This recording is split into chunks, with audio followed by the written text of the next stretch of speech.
에베소서 5장 15절에서 17절입니다. 주께 기쁘시게 할 것이 무엇인가? 주님을 기쁘시게 할 것이 무엇인가를 생각하며 하나님 앞에서 반응하며 살아간다면 우리의 삶 속에 놀라운 기적이 일어날 것입니다. 오늘 15절은 말합니다. 지혜 없는 자 같이 말고 오직 지혜 있는 자 같이 하여. 어리석은 자가 되지 말라는 거죠. 이 어리석다는 말은 영원한 미래를 생각하지 아니하고 오직 현재만 생각하는 것이고, 또 전체를 생각하지 아니하고 눈앞에 있는 것에 집착하는 것이고, 근본적인 원리를 생각하지 아니하고 얄팍한 방법, 술수에 매달리는 것입니다. 영혼의 유익이 아니라 육신의 유익을 위해서 살아가는 것이 바로 어리석은 것입니다. 존 틸라슨이라고 하는 분은 이런 말을 했습니다. 영혼을 돌보지 않고 자기 삶을 돌아보는 자는 순간적으로는 지혜로나 영원히 어리석은 자라고 했습니다. 오늘 성경은 말하죠. 자세히 주의하여 살피라. 이 자세히라고 하는 아클리부스, 이 말은 아주 정확하게 신중하게 조심성 있게라는 의미를 가지고 있습니다. 그러니까 사소한 것도 그냥 지나치지 말고 주의 깊게 시험하고 조사하고 그리고 신중한 자세를 가지라는 뜻입니다. 또 주의하라는 말은 블레테드, 자세히 살피라는 뜻입니다. 어떻게 행해야 될 것을 매우 세심하게 주의하여 자세히 살펴야 어리석은 자가 되지 않는다라고 하는 것입니다. 지혜로운 사람은 자신의 감정이나 욕심이나 자기 이익을 생각하지 아니하고 오직 하나님의 뜻을 먼저 생각합니다. 마태복음 16장에 보면 예수님의 제자들과 빌립보 가이사랴에 함께 계실 때에 예수님께서 고난을 받으시고 죽으실 것을 제자들에게 비로소 말씀하십니다.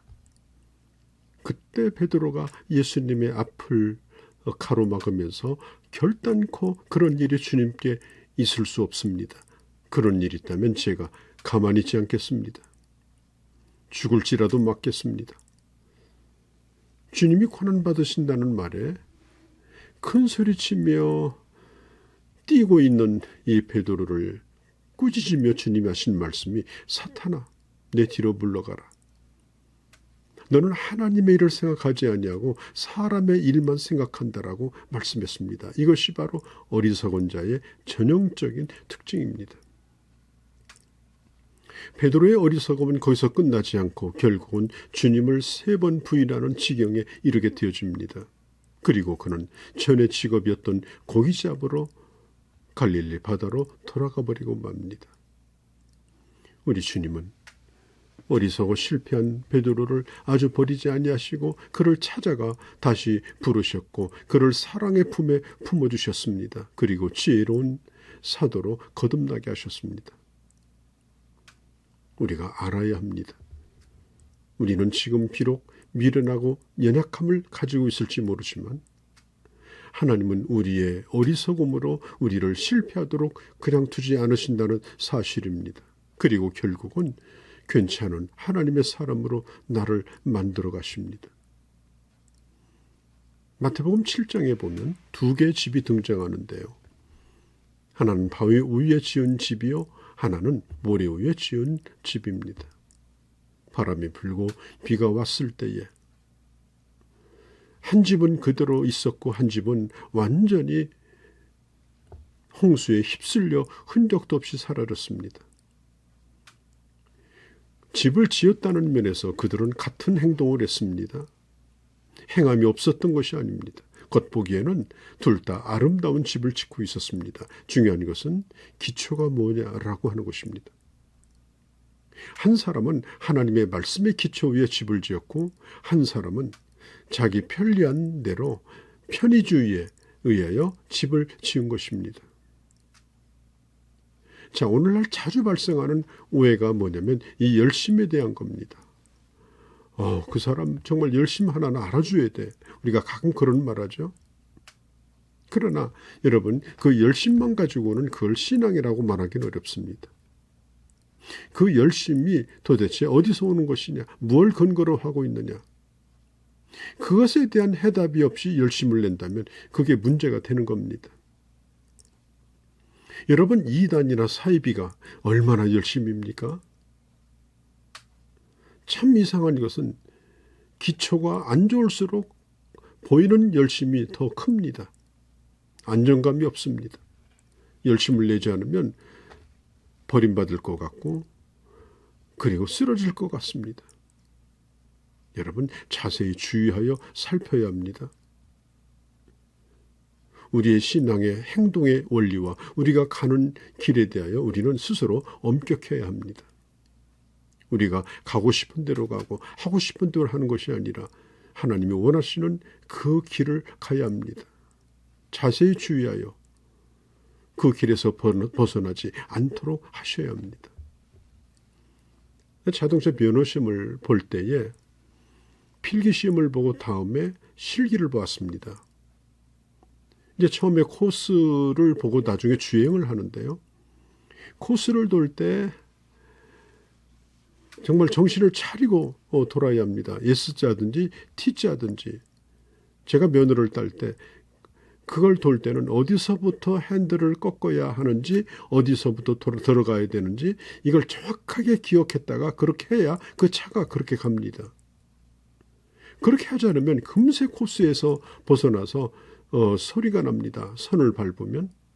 그러면 그 다음에 또 시험 치르러 와야 됩니다. 엄격하게 봅니다. 이것이 바로 자세히 주의하라는 말의 뜻입니다. 기분 내키는 대로 하지 말고 코스대로 가라 하는 겁니다. 정한 길이 있습니다.